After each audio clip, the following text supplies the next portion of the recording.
Movie की शुरुआत में सूरज की तापिश बहुत ज्यादा होने की वजह से इस दुनिया के सारे पेड़ पौधे जलकर राख हो गए हैं और इससे निकलने वाले धुएं से लोगों को सांस लेने में बहुत दिक्कत हो रही है, जिसके कारण लोग धीरे धीरे मर रहे हैं। ऑस्ट्रेलिया की एक सिटी में थोड़े लोग बचकर जी रहे होते हैं, पर वहाँ पर भी ऑक्सीजन नहीं होती। वहाँ से वो आर्टिफिशियल ऑक्सीजन के मास्क पहनकर अपना जीवन यापन कर रहे होते हैं। इस आर्टिफिशियल ऑक्सीजन को क्रोनिक्रॉप करके एक कंपनी बना रही है। उसी कंपनी की सुरंग में सिटी की सारी पावर सप्लाई प्रोड्यूस होती है। कंपनी में आर्टिफिशियल ऑक्सीजन बनाने की लैब में इथन के पापा रिचार्ड साइंटिस्ट का काम कर रहे होते हैं। इथन का 8वां जन्मदिन आता है, तो उस दिन इथन के पापा उसको एक गिफ्ट देते हैं और कहते हैं कि बेटा मैं तुम्हारे लिए गिफ्ट लेकर आया हूँ, इस बॉक्स को खोलो। इथन जैसे ही उस बॉक्स को खोलता है और उसके अंदर हाथ डालता है तो उसके हाथ में एक घड़ी जैसा गैजेट आ जाता है और उससे खून आने लगता है। वो उस दर्द को बर्दाश्त नहीं कर पाता और रोने लगता है। इथन की माँ भाग कर आती है और कहती है कि ये आपने क्या कर दिया, लेकिन रिचर्ड कहता है कि बेटा ये अब से तुम्हारे हाथ में ही रहेगा और मरते दम तक तुम इसको निकालना मत, ये तुम्हें इस दुनिया में पहचान दिलाएगा। अब ये कहकर इथन के पापा रिचर्ड वहाँ से निकल जाते हैं। लैब में जाने की थोड़ी देर बाद रिचर्ड के पापा से इथन को फोन आता है और कहता है कि तुम और तुम्हारी माँ थोड़ा चल कर आओ, मैं तुम्हारा इंतजार कर रहा हूँ। इथन और उसकी माँ आर्टिफिशियल ऑक्सीजन का मास्क पहनकर रोड पर चल रहे होते हैं। तभी कुछ लोग इथन की माँ को शूट कर देते हैं और उसको जान से मार देते हैं। उसका मास्क और इथन का मास्क निकाल कर वहाँ से चले जाते हैं। अब इथन पापा पापा करके पुकार रहा होता है कि पापा बचाने के लिए आएंगे, लेकिन वो आता ही नहीं। तभी जूडो करके एक आदमी आता है जो कि आर्टिफिशियल ऑक्सीजन का मास्क देकर उसको वहाँ से बचाकर ले जाता है और उसको अपने साथ पालने लगता है। इथन के पापा रिचर्ड के काम करने वाली क्रोनिक्रॉप कंपनी में वो एक इलेक्ट्रिसिटी डिपार्टमेंट में काम कर रहा होता है। अचानक एक दिन वहाँ पर पावर प्रॉब्लम आती है और उसको रिलोड करने के लिए इथन बहुत ट्राई करता है। तभी अलर्ट आता है कि अगर 30 सेकंड में उसको ठीक नहीं किया गया तो एक बहुत बड़ा बॉम्ब ब्लास्ट होगा। इथन कैसे भी करके उसको ठीक कर देता है। ऐसी पावर प्रॉब्लम ठीक करने में इथन बहुत ही माहिर हो जाता है। उसके बाद ड्यूटी खत्म करके सारे वर्कर्स लाइन में खड़े हो जाते हैं। फिर उनकी आंखों को स्कैन कर रहे होते हैं। उसके लिए वो मास्क निकालते हैं और मास्क निकालते वक्त उस वर्कर्स में से एक खून की उल्टी कर रहा होता है। ये आर्टिफिशियल ऑक्सीजन सबको सूट नहीं करता और इसी की वजह से बहुत लोगों को ऑक्सीजन सिकनेस हो जाता है, जिसके शिकार होकर वो थोड़े दिनों में ही मर जाते हैं। तभी दिखाते हैं कि एक सिख आदमी अपने आप को आग लगाकर जला रहा होता है और ये सब इथन की आंखों के सामने हो रहा होता है। वहाँ से कट करके मूवी का टाइटल 2067 डाल के मूवी शुरू होती है। हमारा हीरो इथन शिफ्ट खत्म करके अपने घर जाता है। टीवी में उसके सामने न्यूज चल रही होती है। उसमें ऑक्सीजन सिकनेस की वजह से सिटी में बहुत से लोग थोड़े थोड़े करके मर रहे होते हैं। यहाँ कॉर्निकॉर्प कंपनी ऑक्सीजन सिकनेस के लिए सोल्यूशन की खोज करने की ट्राई कर रही होती है और जैसे इथन के पापा का नाम टीवी पर आता है वो गुस्सा होकर टीवी बंद कर देता है। तभी उसकी वाइफ वर्क खत्म करके घर आ जाती है और दोनों जॉली से बात कर रहे होते हैं। तभी दिखाते हैं कि अचानक उसकी वाइफ भी खून की उल्टी करती है। उसको भी वही ऑक्सीजन वाली बीमारी हो जाती है। काम करते करते वो भी टेंशन में आ जाता है और सोचता है कि मेरी वाइफ भी कुछ दिनों में मर जाएगी। उसी वक्त थोड़े ऑफिसर्स इथन को ग्राउंड फ्लोर पे बुलाने के लिए आते हैं और उसको जबरदस्ती बुलाते हैं। ये देखकर इथन डर जाता है। तभी वहाँ पर जूड आता है। जूड कहता है कि चलो चलते हैं, देखते हैं कि क्या करते हैं। वहाँ कॉर्निक्रॉप कंपनी की सीईओ रिजिना को मीट करते हैं। रिजिना कहती है कि हमारी सिटी की हालत दिन ब दिन खराब होती जा रही है, लोग धीरे धीरे करके खत्म हो रहे हैं। वो कहता है कि वो सब तो ठीक है, पर मुझे यहाँ पर क्यों बुलाया है और मैं कर भी क्या सकता हूँ। तब रेजिना कहती है कि तुम ही हम सबको बचा सकते हो। इथन को कुछ भी समझ नहीं आता कि ये ऐसा क्यों बोल रही है। रेजिना इथन को और उसके दोस्त जूड को लैब में लेके जाती है। वहाँ पर साइंटिस्ट बिली इथन को वेलकम करता है। उस लैब में एक टाइम मशीन होती है। वो इथन को दिखाकर कहता है कि इसको तुम्हारे पापा रिचर्ड ने खोज निकाला था। इसमें से एक मैसेज हमने फ्यूचर को यानी कि 2467 में भेजकर चेक करके देखा और वहाँ से भी एक मैसेज वापस आया और वो क्या मैसेज है तुम खुद ही देख लो। रेजिना इथन को वो मैसेज दिखाती है। इथन वो देखकर बहुत ही शॉक हो जाता है क्योंकि उसमें कहा हुआ होता है कि इथन को भेजो। वो भी वो मैसेज इस प्रेजेंट टाइम से 400 साल बाद से आया था और उसमें 400 साल आगे भेजने की यानी कि फ्यूचर में भेजने की बात कही गई होती है। वो देखता है कि फ्यूचर में 400 साल बाद लोग जिंदा हैं। उसे बहुत ताज्जुब होता है क्योंकि ऐसे आर्टिफिशियल ऑक्सीजन यूज करेंगे तो थोड़े दिन में ही सब मर जाएंगे। फिर कैसे 400 साल बाद भी ये मशीन और लोग जिंदा हो सकते हैं और उनको हमारा नाम कैसे पता है, मुझे कुछ भी समझ नहीं आ रहा और वो लोग हमको क्यों बुला रहे हैं, उसको कुछ भी समझ नहीं आता। रेजिना कहती है तुम इस मशीन के जरिए 400 साल के एक दिन पहले फ्यूचर में जाओगे और इस मैसेज को किसने टाइप करके भेजा है उनसे मिलना होगा और उनके पास बात करके इस डिजीज की दवाई पूछकर मांग कर लानी होगी और उन लोगों ने तुम्हें ही बुलाया है इसलिए तुम्हें ही जाना होगा, तुम्हें ही दवाई को ढूंढ कर लाना ही है। यहाँ पर मौजूद हजारों लोग अपनी मौत और जिंदगी के बीच लड़ रहे हैं। फिर बिली बोलता है कि इसमें एक प्रॉब्लम भी है, हम सिर्फ तुमको यहाँ से भेज सकते हैं पर वापस आने का रास्ता तुमको ही ढूंढना पड़ेगा। रेजिना कहती है कि फ्यूचर में भी ऐसे ही कुछ जरूर होगा जिससे तुम वापस आ सकोगे। और ये सुनकर इथन कहता है कि ये सब मुझे नहीं करना, मेरी वाइफ को ऑक्सीजन प्रॉब्लम है, मैं उसके साथ रहना चाहता हूँ क्योंकि उसके आखिरी के दिन बचे हैं, उसको छोड़कर मैं बिल्कुल भी नहीं जाऊंगा। और ये बोलकर इथन वहाँ से निकल जाता है। उसके बाद इथन और उसका दोस्त एक जगह बैठकर बात करते हैं। तब इथन अपने दोस्त के पास कहता है कि मेरे पापा रिचर्ड की तरह मैं अपनी वाइफ को कभी भी अकेले नहीं छोड़ने वाला हूँ, इस वक्त मैं उसको अकेला छोड़कर तो कतई नहीं जाऊंगा।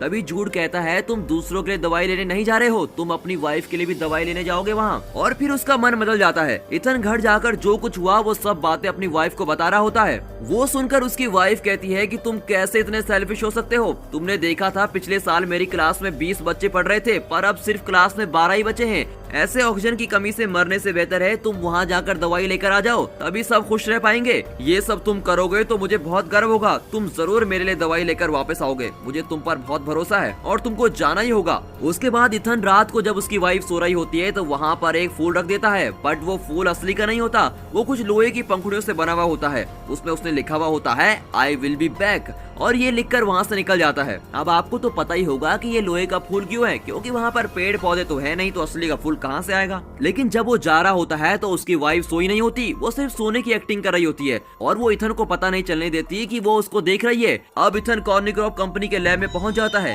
वहाँ रेजिना उसका वेट कर रही होती है। इथन उसके पास कहता है कि उस दवाई का एक ड्रॉप भी मिलेगा तो मैं उसको पहले अपनी वाइफ को ही दूंगा, अगर तुम ये बात मानती हो मैं तभी वहाँ जाऊंगा। ठीक है करके रेजिना भी एक्सेप्ट कर देती है। अब वो टाइम ट्रेवल का सूट पहनकर उस मशीन में रेडी होकर बैठता है। तभी साइंटिस्ट बिली इथन को एक छोटा सा गैजेट देता है और कहता है कि ये आयरन मैन पिक्चर में आने वाला जार्विस की तरह एडवांस रोबोट है, ये तुम्हारी एक एक मूवमेंट को रिकॉर्ड करेगा और तुम्हें सारी चीजें बताएगा। जूड भी उसको बाय करके भेज देता है। अब मशीन ऑन हो जाती है, उसमें काउंटडाउन शुरू होता है और 0 के आते ही इथन के बदन पर बहुत सारे रेडियंस पास होते हैं और बहुत ही स्पीड से टाइम ट्रेवल करके फ्यूचर में जाकर वहाँ एक जंगल में लैंड होता है। लैंड होते वक्त बेहोश होकर गिर जाता है। आंखें खोलकर देखता है तो उसका सूट जल रहा होता है। वो उसको गौर करता है, वो उठकर उसको बुझाने की कोशिश करता है पर वो आग और जल रही होती है, तो वो उस सूट को निकाल कर फेंक देता है। अब वो सूट उसकी आंखों के सामने ही जलकर विस्फोट हो जाता है। तभी वो एक चीज पर गौर करता है, उसके चारों तरफ सारे हरे भरे पेड़ हैं।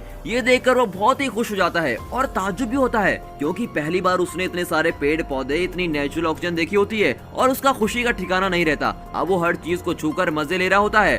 दोस्तों ऐसा सब हमारे साथ तो नहीं हो सकता, पर एक गेम के लिए पूछता हूँ, पेड़ पौधों के बिना आप इस दुनिया में कैसे सरवाइव करोगे? और क्या आपने कभी कोई पौधा लगाया है? अगर लगाया है तो कमेंट में जरूर बताना, और नहीं लगाया है तो प्लीज अब से लगाना शुरू कर दीजिए, क्योंकि आप जानते हैं ना, पेड़ हैं तो हम हैं। खैर चलिए वापस मूवी में आते हैं। अब वो उस गैजेट की मदद से रूट को फॉलो कर रहा होता है। वो जा रहा होता है तभी वहाँ पर एक आदमी का कंकाल पड़ा हुआ है और उसको देखकर वो डर जाता है। उसके कॉलर पर देखता है तो इथन वाइट करके लिखा हुआ है। ये देखकर तो वो बिल्कुल ही शॉक हो जाता है क्योंकि ये उसी का कंकाल होता है। अब वो उसकी खोपड़ी पर देखता है तो ये गोली का निशान होता है। तभी उस कंकाल के पास में देखता है तो वहाँ पर वैसा ही गैजेट होता है जैसा उसको बिली ने दिया होता है। वो उस पुराने गैजेट से अपने नए गैजेट के बारे में पूछता है, पर वो बोलता है कि मुझे टाइम ट्रेवल के बारे में कुछ भी नहीं पता। फिर वो कंकाल के हाथ में देखता है तो वैसे ही घड़ी होती है जैसे उसके पापा ने उसको दी थी। अब उसको अपनी प्रेजेंट घड़ी के बाजू में रखकर देखता है। देखने में दोनों एक ही तरह दिखती हैं, लेकिन गौर करने वाली बात यह है कि जो उसकी प्रेजेंट घड़ी है उसमें रेड लाइट होती है और उस कंकाल की घड़ी में ग्रीन लाइट जल रही होती है। अब वो उस पुराने गैजेट को ऑन करके चेक करता है और उसमें बात करने की कोशिश करता है, पर उसमें तो 2% ही चार्ज बचा होता है और वीडियो डिस्प्ले नहीं हो पाती, इसलिए सिर्फ ऑडियो चलती है। फिर वो ये कहता है कि आखिरी में जो इंसिडेंट हुआ था उसके बारे में ऑडियो प्ले करो। उस ऑडियो में थोड़े डायलॉग्स के बाद कोई इसको गन से शूट करने की आवाज सुनकर बहुत डर जाता है। ऑडियो के प्ले होने के दूसरे सेकंड में उस गैजेट में चार्ज खत्म हो जाता है। फिर वो सोचता है कि जैसी आवाज इसमें सुनाई दे रही है वैसी मैंने कहीं तो सुनी है, कहीं तो जरूर सुनी है। अब उसे ऐसा एहसास होता है जैसे इस दुनिया में अभी कोई जिंदा ही नहीं है। थोड़ा थोड़ा अंधेरा होने के बाद वो प्रेजेंट वाले गैजेट की मदद के साथ आग जलाकर उसके बाजू में बैठ जाता है। फिर वो कुछ फल वगैरह ढूंढ कर खाता है। उसके खाने के थोड़ी देर बाद जोर से बिजली चमकती है और बारिश शुरू हो जाती है। तभी देखते हैं कि दूर से कुछ रोशनी नजदीक आ रही है। उसके बाद एक आदमी उसके नजदीक आ रहा होता है। उसको देखकर ये सोचता है कि कहीं ये वही आदमी तो नहीं जिसने मुझे मारा था, और वो डर कर भागने की कोशिश करता है, पर वो बेहोश होकर गिर जाता है क्योंकि उस फल में जहर होता है। आया हुआ आदमी उसके हार्ट पे एक इंजेक्शन लगाता है थोड़ी देर बाद आंख खुलने पर उस आदमी के नजदीक आने पर ही पता चलता है कि वो उसका दोस्त जूड है। तब जूड कहता है कि तुमने वो जहरीला फल खाया, इसलिए मैं तुमको बचाने के लिए यहाँ आ गया हूँ। तुम अपनी जान के लिए लड़ रहे थे, जिसको हमने गैजेट के जरिए देख लिया था। तुम्हें बचाने और तुम्हारा साथ देने के लिए मैं भी आ गया हूँ।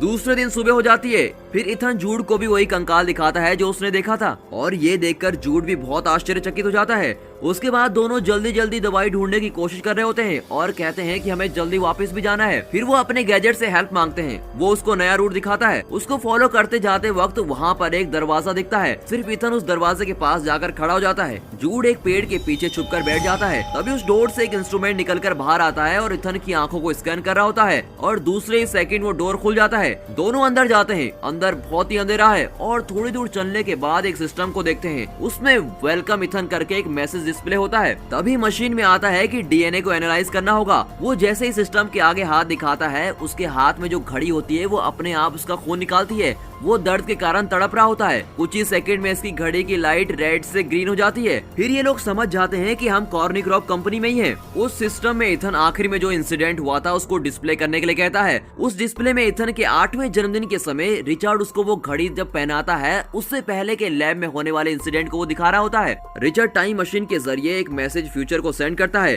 तभी रिप्ले आता है कि सेंड इथन व्हाइट। ये देखकर रिचर्ड बहुत ही शॉक हो जाता है। सिर्फ वो ही नहीं, रेजिना और बिली दोनों भी शॉक हो जाते हैं। रेजिना पूछती है कि उन लोगों को तुम्हारे बेटे का नाम कैसे पता। रिचर्ड कहता है कि वही तो मुझे समझ नहीं आ रहा। रेजिना पूछती है कि वो लोग हमें सिर्फ मैसेज क्यों भेज रहे हैं, वो लोग यहाँ आकर हमसे बात भी तो कर सकते हैं। तभी उसके जवाब में बिली कहता है कि पावर फेलियर हो रहा है, और अगर पावर प्रॉब्लम ना हो तो उस तरफ से इस तरफ कोई भी आ सकता है। वीडियो प्ले होने के बाद ही वहाँ पर भी पावर प्रॉब्लम आ जाती है। तभी इथन को जूड पर कुछ शक हो रहा होता है और पूछता है कि जहरीला फल खाते ही एक डॉक्टर या साइंटिस्ट आ सकता था, पर तुम ही क्यों आए। उसके लिए जूड कहता है कि अभी बात करने का टाइम नहीं है, आओ हम यहाँ से निकलकर पावर प्रॉब्लम को सॉल्व करते हैं, अभी हम तुम्हारी वाइफ को बचा सकते हैं। इसको सुनते ही इथन कहता है कि जब देखो तुम मेरी वाइफ के बारे में बोलकर मुझे यूज कर रहे हो, और जूड से लड़ता है। टाइम मशीन लॉन्च होने के लिए अब सिर्फ 3 घंटे और 30 मिनट है, और उसमें वो काउंटडाउन शुरू हो जाता है। अब इन 3 घंटों के अंदर इनको 3 काम करने हैं। पहला कि इस तरफ से उस तरफ मैसेज किसने भेजा था, दूसरा ऑक्सीजन सिकनेस के लिए दवाई,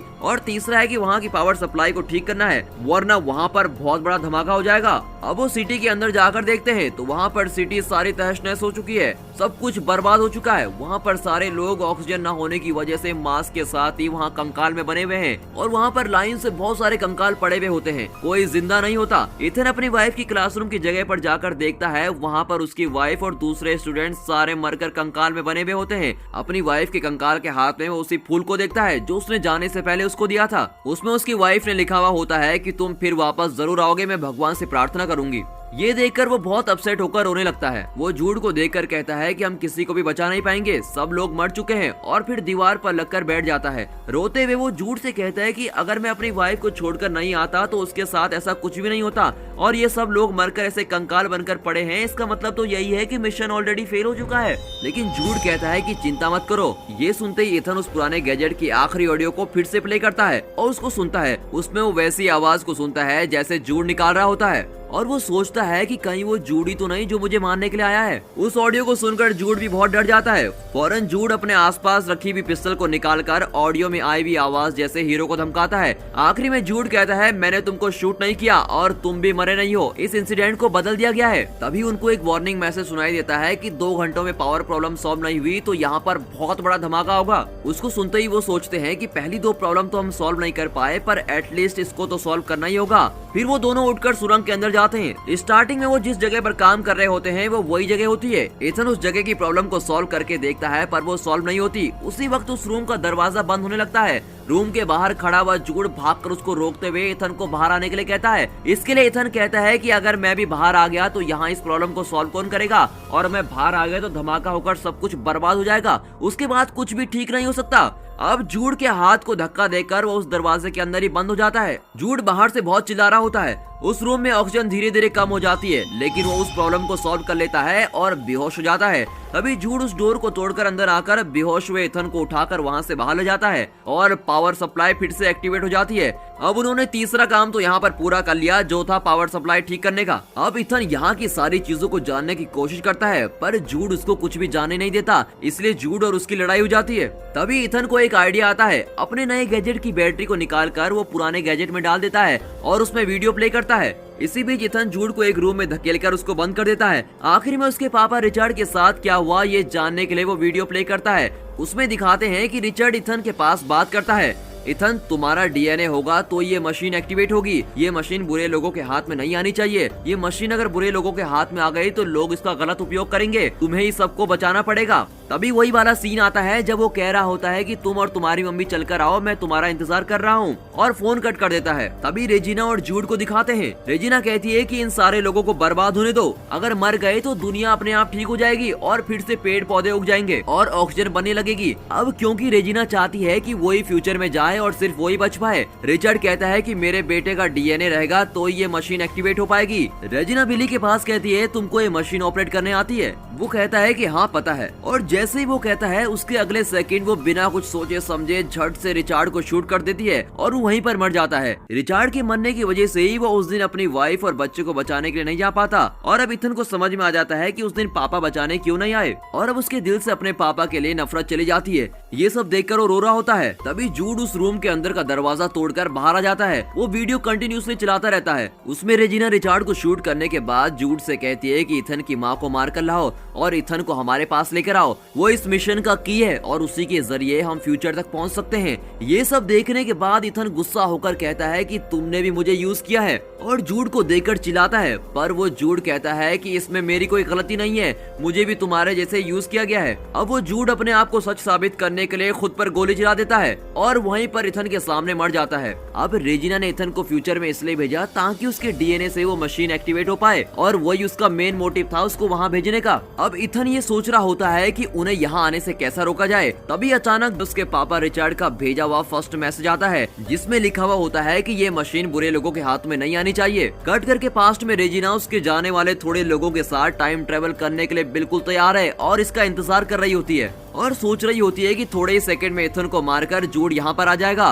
और जैसे ही वो आएगा हम उसको भी मार देंगे और यहाँ से फिर हम फ्यूचर में चले जाएंगे। थोड़ी देर में मशीन में काउंटडाउन शुरू होता है और जैसे ही 0 आता है वो सब खुश हो जाते हैं और सोचते हैं कि जैसे ही वो आएगा खट से शूट कर देंगे, लेकिन वो सब ये देखकर शॉक हो जाते हैं क्योंकि उस मशीन में बहुत सारे पेड़ पौधे आ रहे होते हैं और उसी के साथ वो मशीन शट डाउन हो जाती है। कट करके दिखाते हैं कि इथन ने मशीन को बंद कर दिया है और उसको देखकर रेजिना चीखकर बहुत जोर से चिल्लाती है। उन पेड़ पौधों के साथ रेजिना के रिचर्ड को भी शूट करने वाली वीडियो भी है और उसी के साथ उसने अपनी वाइफ के लिए गिफ्ट भी भेजा है। तभी एक एनोनिमस रेडिएशन के जरिए इन्फॉर्मेशन मिलने की वजह से पुलिस कॉर्निक्रॉप में छाप मारती है। सारे पेड़ पौधों को लेकर रेजिना को भी गिरफ्तार कर लिया जाता है। इन पेड़ पौधों के साथ वो लोग नए पेड़ पौधे उगा रहे होते हैं और यहाँ पर दूसरा काम खत्म होता है और सभी लोग सोच रहे होते हैं कि भगवान ने उनके लिए पेड़ पौधे भेज दिए हैं। ये सब कुछ न्यूज में चल रहा होता है। उसकी वाइफ ये देखकर बहुत खुश हो जाती है और सोचती है कि ये इथन का काम ही है और वो समझ जाती है कि ये मेरे पति इथन ने किया है।